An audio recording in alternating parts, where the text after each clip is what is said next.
اعوذ باللہ من الشیطان الرجیم، بسم اللہ الرحمن الرحیم۔ رب اشرح لی صدری ویسر لی امری واحلل عقدۃ من لسانی یفقہوا قولی۔ آج ہم بات کریں گے اسم موصولہ کے حوالے سے کہ جی عربی گرامر میں اسم موصولہ کیا ہوتے ہیں۔ تو بیسیکلی یہ اسم کی ایک قسم ہے، اور یہ وہ اسماء ہیں جو جملہ خبریہ کے واسطے سے کسی معین چیز پر دلالت کریں، یا ہم اس کو یہ بھی کہہ سکتے ہیں کہ وہ اسماء ہیں جو کسی جملہ خبریہ سے ملے بغیر جملے کا کامل جز نہ بن سکے۔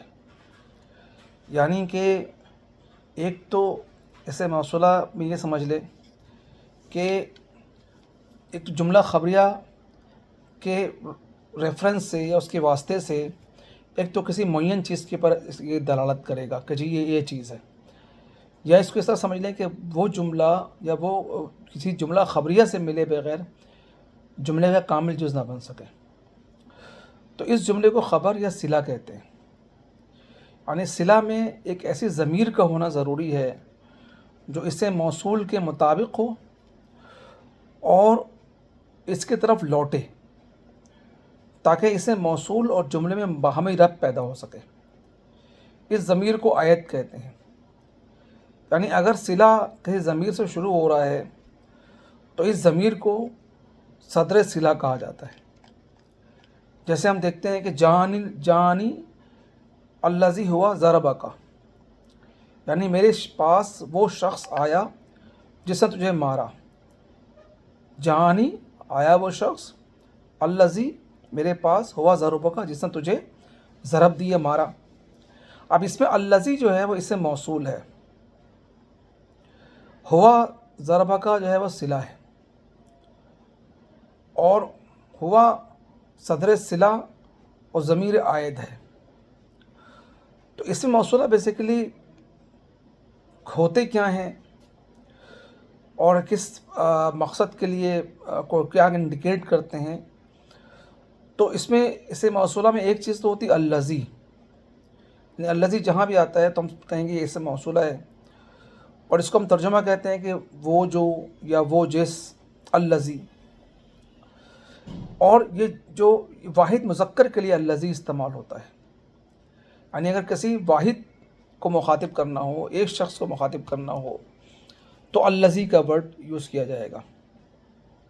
هو الذی ارسل رسولہ بالہدی ودین الحق، تو واحد مذکر کے لیے استعمال ہوگا یہ الذی، اور اسم موصول ہے، اس لیے کہ الذی بیسیکلی اشارہ کر رہا ہے، اسے موصول ہے، ٹھیک ہے نا۔ تو اس طرح سے اللذانی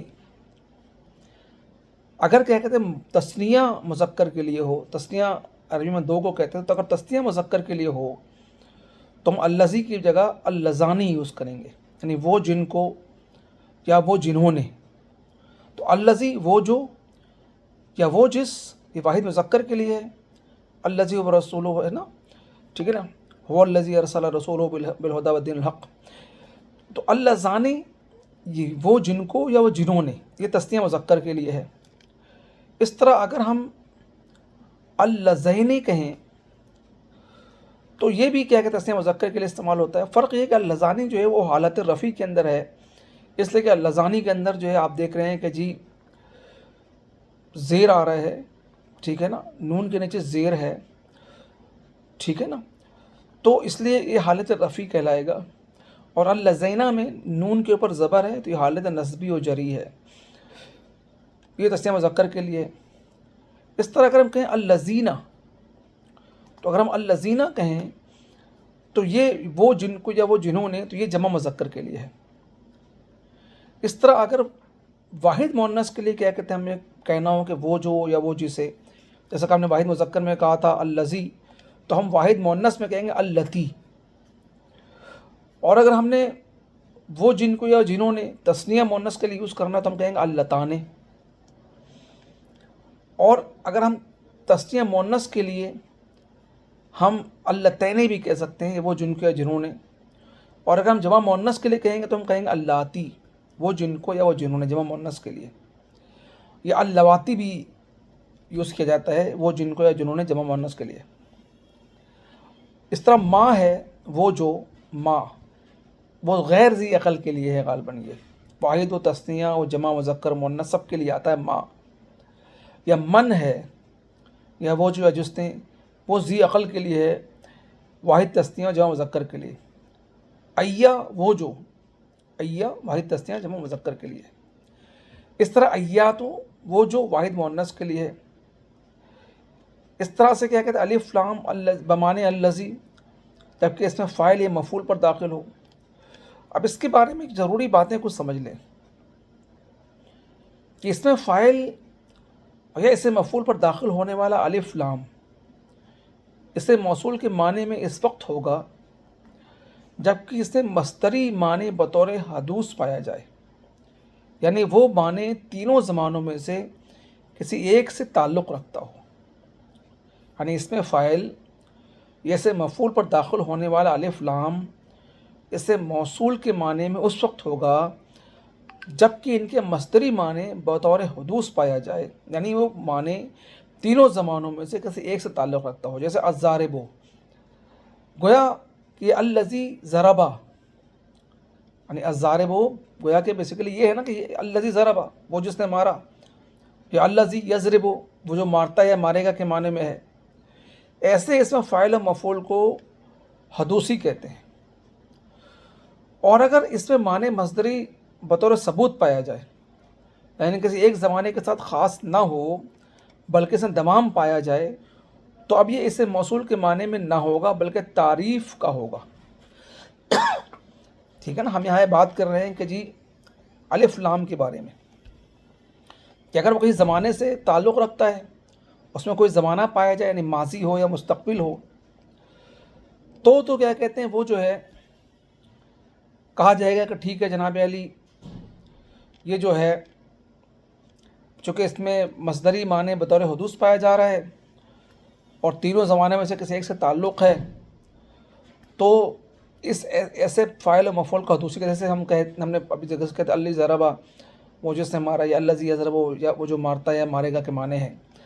لیکن اگر اگر اس میں جو ہے معنی مصدری میں بطور ثبوت تو پایا جائے لیکن زمانے کے ساتھ خاص نہ ہو بلکہ اس میں دوام پایا جائے، تب یہ اسے موصول کے معنی میں نہیں ہوگا بلکہ تعریف کا ہوگا. جیسے محمد المصطفیٰ، محمد المصطفیٰ صلی اللہ علیہ وسلم میں المصطفیٰ جو ہے، المصطفیٰ کا لام جو ہے، تو یہ تعریف کے معنوں میں آ رہا ہے. ایسے اس میں فاعل کو مفعول کو ثبوتی کہتے ہیں.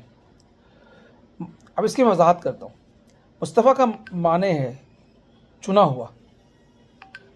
اس پر الف لام اسے موصول کے معنی میں اس لیے نہیں ہو سکتا کہ رحمت عالم صلی اللہ علیہ وسلم کا چنا ہوا ہونا کسی ایک زمانے کے خاص نہیں ہے بلکہ اللہ تعالیٰ کی طرف سے آپ کا منتخب ہونا دائمی ہے.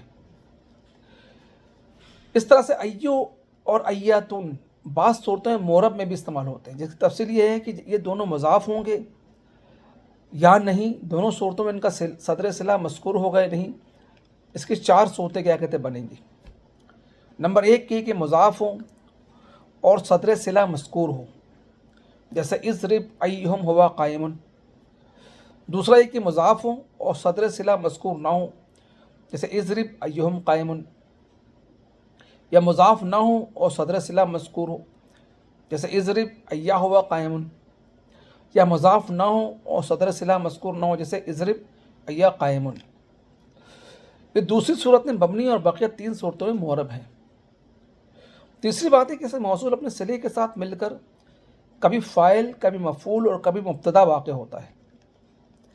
جیسے جانی من یسکن فی المدینہ، میرے پاس وہ شخص آیا جو مدینے میں رہتا ہے. جانی من یسکن فی المدینہ، میرے پاس وہ شخص آیا جو مدینے میں رہتا ہے. یا رایتو من مات فی النہر، میں نے اسے دیکھا جو نہر مر گیا. یا الذی فی الدار ہوا زیتن، گھر میں زیدی ہے.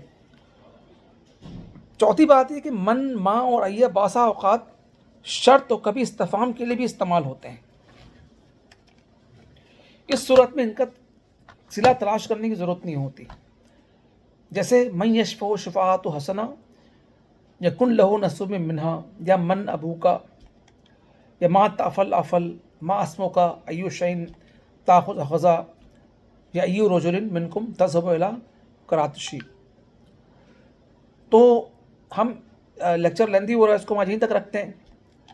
آج ہم نے کیا کہتے ہیں بیسیکلی کوشش یہ کی ہے کہ ہم وضاحت کے ساتھ یہ ڈسکس کریں کہ جی اس سے موصول کیا ہوتی ہیں.